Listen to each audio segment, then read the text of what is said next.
Hey friends, welcome back to another episode of Seed Talk with Lisa and Layne. Hey Layne. Hello, how is your summer going, Lisa? It is wide open, and we had a little rain here last night, which was so Yeah. appreciated. And we have just sown last week a bunch of bush beans. We're growing a lot of beans Ooh. this year as cover crop, and we're harvesting to eat them too. But literally this morning, Tucker and I stood out at the end of the beds where the seeds are just popping, and we watched beans grow.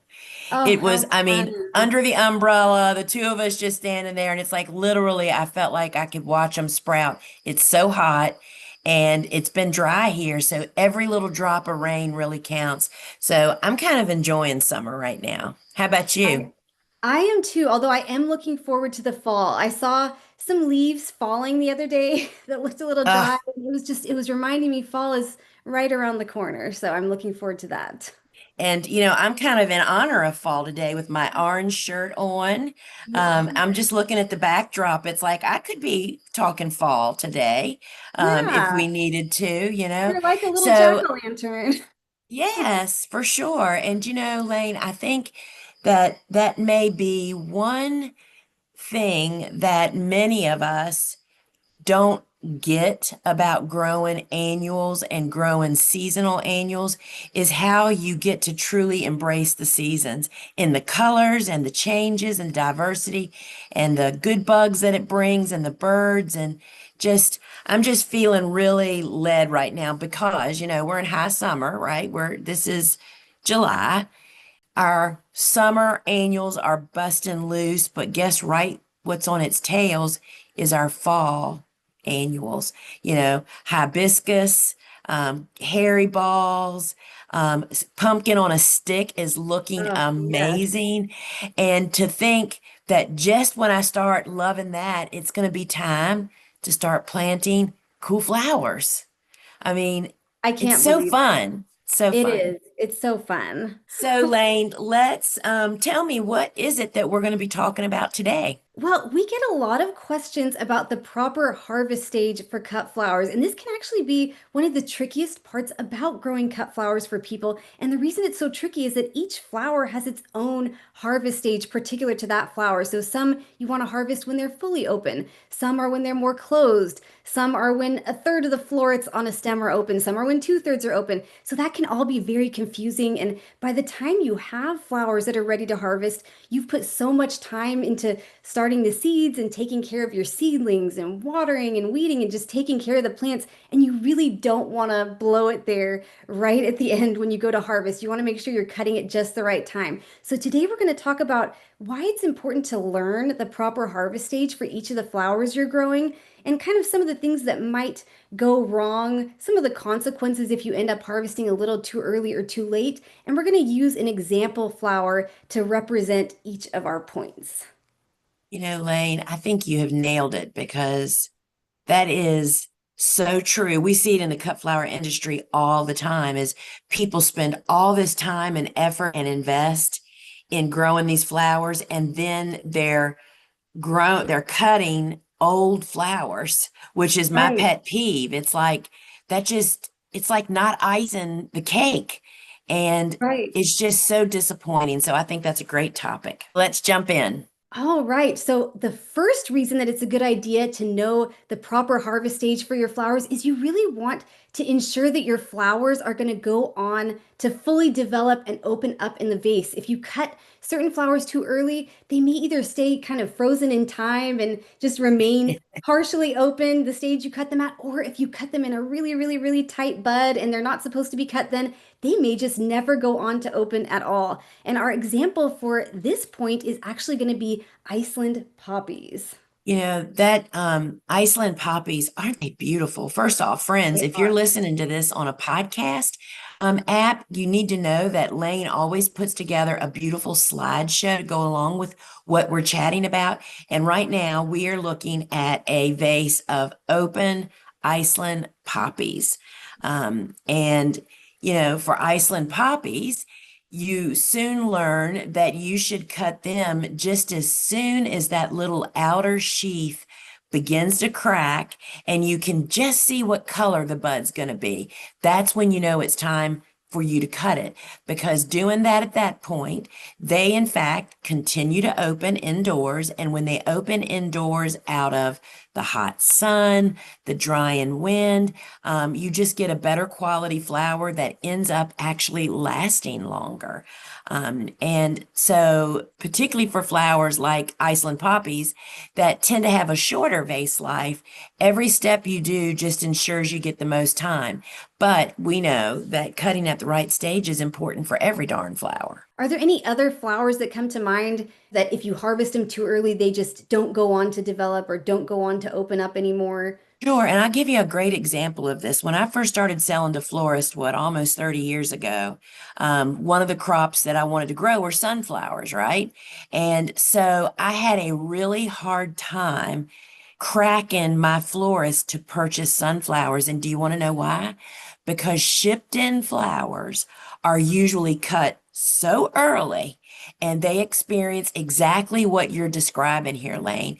They're cut so early because they have to be shipped and then transported, shipped into the country most often, then transported to whoever's selling them. And those sunflowers literally just sit there and do absolutely nothing. And I think about flowers like zinnias and coxcomb. They get cut fully developed because they just stop in time. Right. But other flowers go on to develop. I think of ageratum and snapdragons and so many that you cut them early on for various reasons, and then they continue to develop inside. And this may sound complicated, but I could wheel off all the different stages to harvest for all the flowers that I grow. Why? Because I've been growing them for a long time, constantly reading, I'm constantly learning and reminding myself, and that's what it takes. Okay, the next reason that we're going to cover for why it's important to learn the proper harvest stage for your flowers is to help prevent hydration and wilting issues. Mm. For some flowers, if you cut them too early, they can just end up being floppy or wilty, and it can be very difficult to correct this, if not impossible. And so, our example for this point is going to be Bupleurum. Yes, and buplurum, and other one I think of when I think of this, I think of dill. Those flowers that are so pretty early in Yes. their stage, but you just have to give them a little bit more time. So buplurum is one of those crops that I like to have a third of the florets open on, and what you have to know is a buplurum flower is made up of a bunch of little tiny flowers. And so when there's a third of those flowers open on about a third of the overall bigger flowers is when I start cutting them. And if you cut it too soon, it doesn't really matter what you do to that stem. It is Right. just totally wilted, right? It's just falls over and quick dipping doesn't fix it. Nothing will really fix it. And dill is another one. But after you've cut a few too early, you soon start to learn what is the earliest I can cut it, because buplurum and dill are great examples also of those that I like to cut them as early as possible because I can use them through up to when all the flowers are pretty much open. And then I tend to like pause harvest while they shed those little florets. Yes. But what's underneath is an amazing little seed pod that is a whole nother beautiful harvest period. So really learning what the proper harvest stage is, and for me, that means the earliest and the latest. And perhaps like dill is a great example. We harvest it early as possible and then up until it's got little florets. And then once the florets get too mature, we pause, let them shed all that pollen, and then start harvesting them again. And that just means that you have better hydration in all stages and a wider window of opportunity and making the most out of every flower in your garden. All right, our next reason for why it's important to learn the proper harvest stage for your flowers is, of course, to maximize their vase life. Everyone always wants to get the longest vase life possible, and you want to cut as early as possible, but you also don't want to cut so early that you experience the other problems we just talked about them not going on to fully develop or suffering from hydration or wilting issues. So our example that we're going to use for this one is going to be snapdragons. So snaps, which is a crop that I've always grown way more than I ever thought I would need because it is such an important crop. And we grow about 6 or 7 different varieties. And snaps are one of those that we like to cut them just as the bottom floret, the first flower to open is at the bottom, just as that one is opening, because when it hits that stage, that's an indication that the rest of the buds will follow suit, right? And that's what you want to happen, is to just really set the stem up to have the longest vase life, because not only as a grower is that significant, because that gives you optimal time to get your product to your florist, but the end customer, let me tell you, customers love a long-lasting flower. They feel like they've got great Yes. value. It brings them back to buy again from you.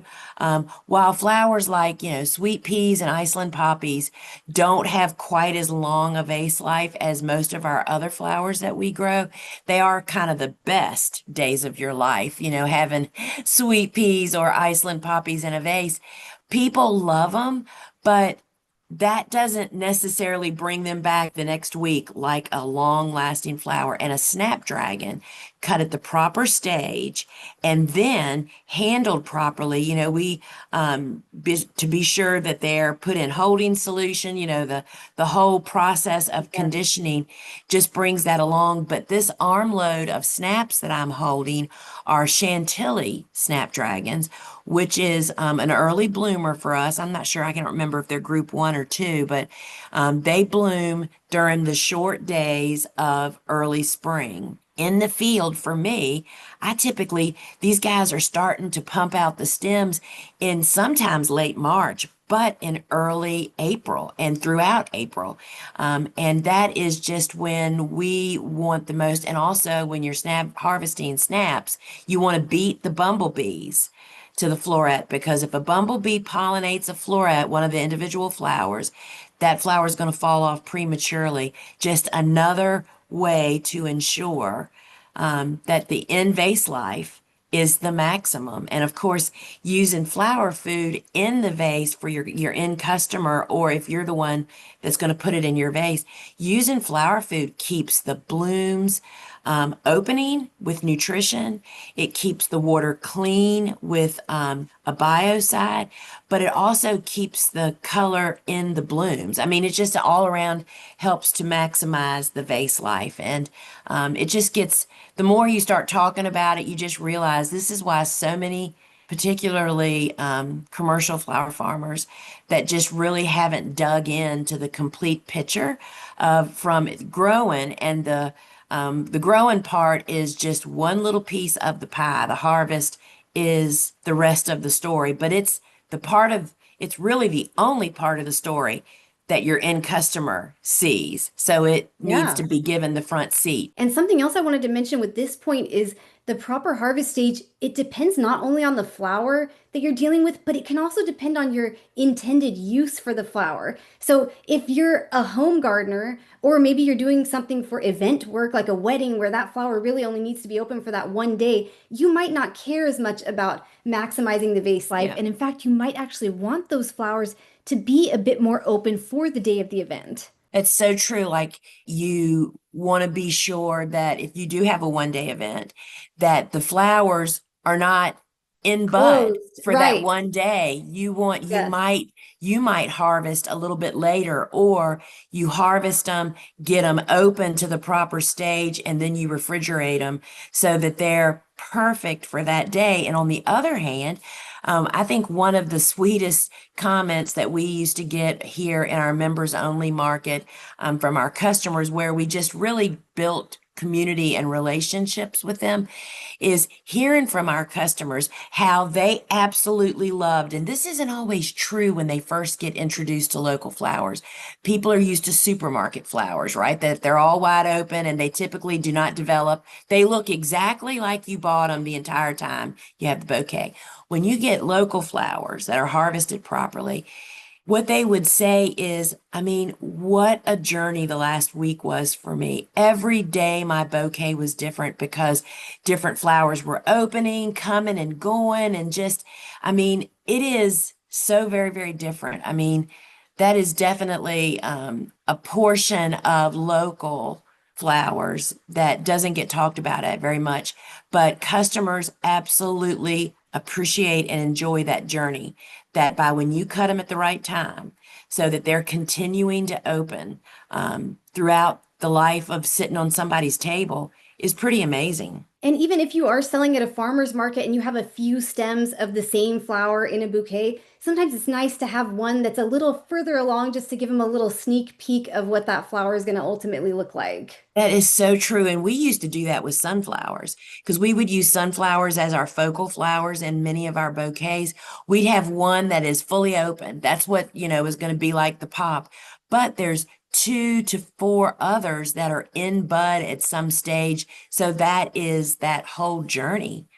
Yeah, I love that. All right, moving on to point number 4. Another reason to make sure you know the proper harvest stage is that you want to try to limit damage by pests and the elements as much as you possibly can. So the longer a flower sits out there in the garden or in the field, the more susceptible it is to pest damage, wind damage, rain damage, just losing vibrancy, or even just looking a bit dirty sometimes. And so there's a lot of things that can happen out there. So you want to harvest as early as you can while making sure it's still going to go on to fully develop, just to limit that damage as much as possible. And our example for this flower is going to be sunflowers, and specifically up on the screen, if you're watching the video version, we've got Pro Cut White Light and White Night sunflowers, which have very light petals and tend to show damage pretty easily. Yes, and what a beautiful picture. I think white light, which is that ivory petals with the golden disc with a green chartreuse green center. I mean,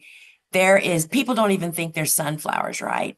So Right. part of your strategy in those flowers that really show damage, all light flowers will reveal damage quicker than darker colored flowers.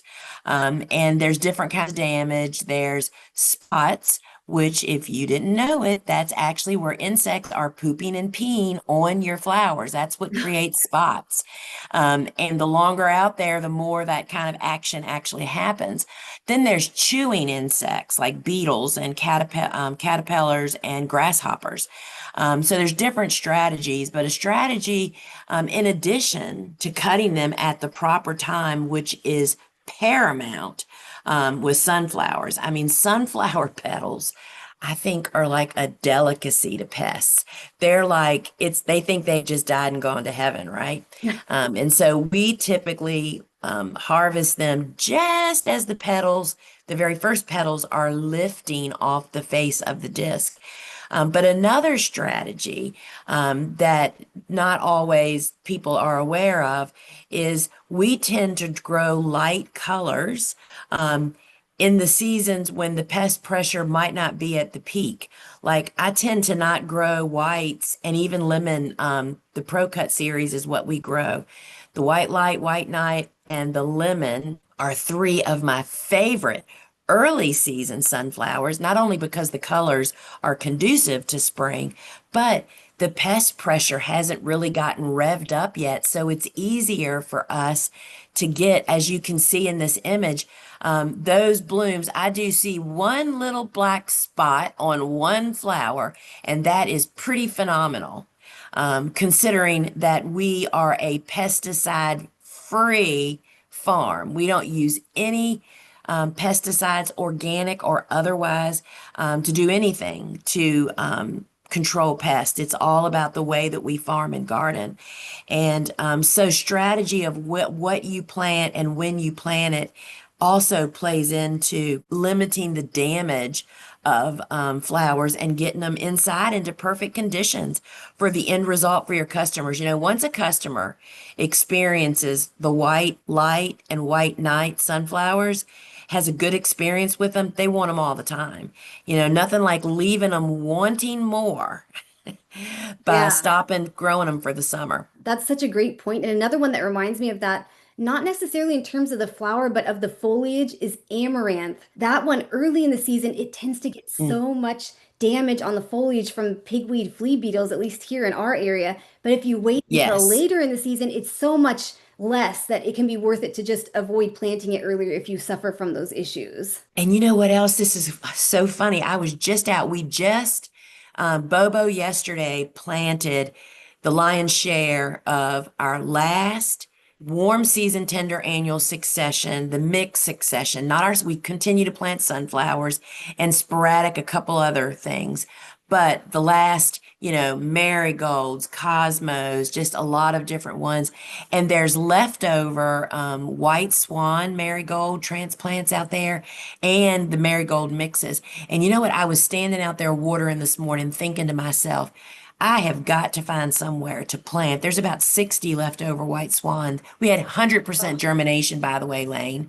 oh, Um, good. and I thought to myself, how perfect to plant them now after the Japanese beetle pressure is Yes. really past. So I'm going to fill a container with some of those, and I think I'm going to put them out in our Joe beds just to have them for fall, because the pest pressure has passed and they're so absolutely beautiful. All right, now we're going to move on to our last point. The last reason that we are going to talk about today for Mm. why it's important to know the proper harvest stage is that you want to try to prevent the development and potential eventual dropping of seed. So if you're watching the video version of this presentation, you'll see that we have a beautiful picture of flamingo feather celosia up on the screen. And this is one that if you leave it for too long out in the garden, not only can it start to look a little bit dirty, but it will also start to develop seed. And then if you cut it at that point, it can end up dropping seed all over your table or your customer's table. And that's not something people are usually going for.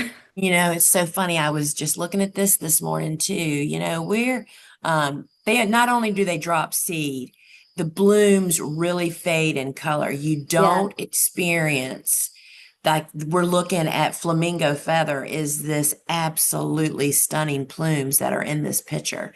This is the stage I love them in. It's where the tip is still green and they're just starting to blush up. I mean, they'll turn kind of more of a pinky color as they develop, and that's not what I want them for.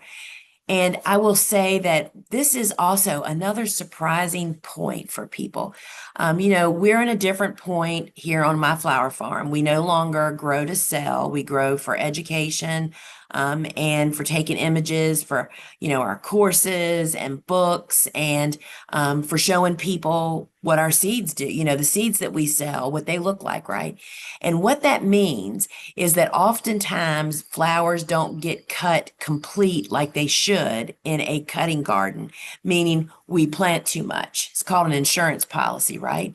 And it is so difficult to make that decision. I was just standing out there before Tucker and I started watching beans grow. I stood at the end of the plume bed. The coxcomb is not so much this is true on for us right now, but the plume beds are kind of a mess. There's so many of them because we pinch 50%, right? And that need leads them to produce so much. We haven't been cutting enough each week, and now we have so many old blooms and they are loaded with seeds. Yep. You know, as I mentioned earlier about how I had to break into the florist market with my sunflowers because of past bad experiences, celosias are another group. Celosias, plumes, and coxcomb were always in our top 10 cash crops on my flower farm, and they are kind of up there in our seed sales too, aren't they, Layne? People just really love Oh, them. yes. But I had to really retrain my florist because they had been sold so many old blooms that they didn't experience how vibrant and gorgeous they are at the proper stage, but it's the seeds. They hate the seeds and the phone calls that they would get from their customers about they thought it was mouse poop all over their tabletop, which freaks people out, and you don't blame them. So Yes. if you are going to grow celosia, you have got to bone up on proper stage to harvest. And it just takes time, y'all. You are not going to be out of the gate a perfect harvester, but you have to do it over and over again. My new motto now for everything in business is if you haven't done it 100 times, don't even talk to me about it's not working for you. You haven't tried enough yet. If you haven't called on 100 florists, if you haven't cut 100 coxcombs at different stages, if you haven't cut, you know what I mean? It's like you just haven't Yeah. done it enough to really learn how to do it. I mean, there's a reason that concert pianists practice all day, every day for their life, not just in the Yeah. beginning. Another seed dropping flower that can be a little disturbing to a customer if it does drop its seed are hellebores. Oh my gosh. That's even more disturbing, isn't it, Layne? Yeah. Because that looks like a little bit bigger poop, and people assume that it's a rat poop. Um, Yes. I had that conversation once with Colonial Williamsburg. Clark Taggart, who was the floral, headed up the floral department. He actually started working there as a young boy in the landscape department, moved up through the years, became a, international renowned flower arranger, leader of Colonial Williamsburg's floral department. We lost Clark. I think it's been 3 years now. He fought cancer all through his life, and he was my best customer. He was familiar with all the different flowers that I love to grow. But when I took him hellebores one time, unknowingly, too late, and they were all over the tabletop in the Williamsburg Inn, which, that's where the Queen stays when she comes to Colonial Williamsburg. He said every level of staff totally freaked out. You don't Oh, forget those things. that's a good way to burn it into your memory. You won't make that mistake twice.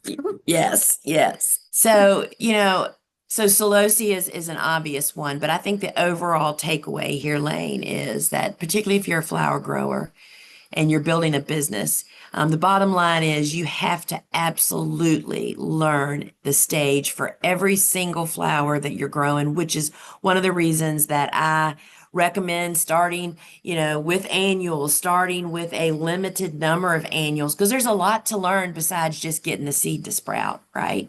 And, I also, Layne, want to just take a moment to remind folks about we're heading into cool flower country now. For whether you plant in the fall or not, you always have to plan and prepare in the fall for even the second window of opportunity.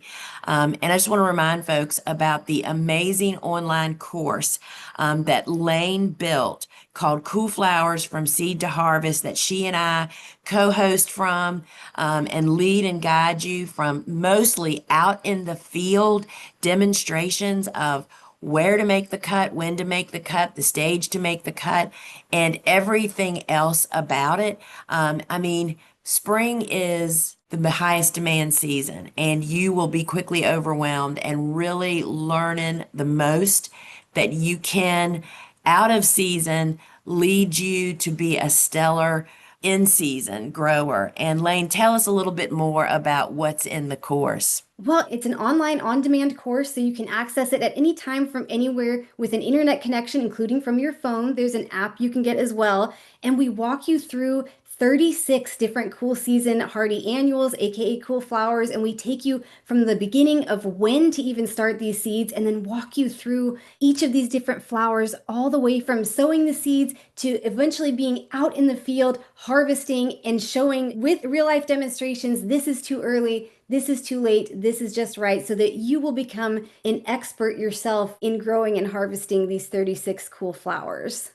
While the books are incredible quick references, seeing it live on video just really helps to bring it all together. And so when you purchase a course from us, if you're not familiar with online courses, you have lifetime unlimited access, and you can find the Cool Flower from Seed to Harvest course available over at thegardenersworkshop.com to really grow the best cut flower garden from as early in spring as possible with cool flowers. And we're just so glad to help equip you because, my thought now is that, everything we do here at the Gardener's Workshop is to help you, our listeners, our followers, our friends, our customers, just to grow the best cut flowers ever. And this is just one more piece of the pie, having this cool flowers from seed to harvest. And I was just going to add that I'm going to put the link to the course in the show notes. And remember that you can actually get the Rudbeckia session for free. And that's yours to keep whether or not you decide to enroll in the course. So you might want to check that out if you're interested in growing or harvesting Rudbeckia. And that's a great sneak peek to see what the online course is all about, because if you've never taken an online course, you may not know, and that's a great look inside. So thank you for that, Layne. Yes. All right, friends, until we meet again. Ciao. Bye.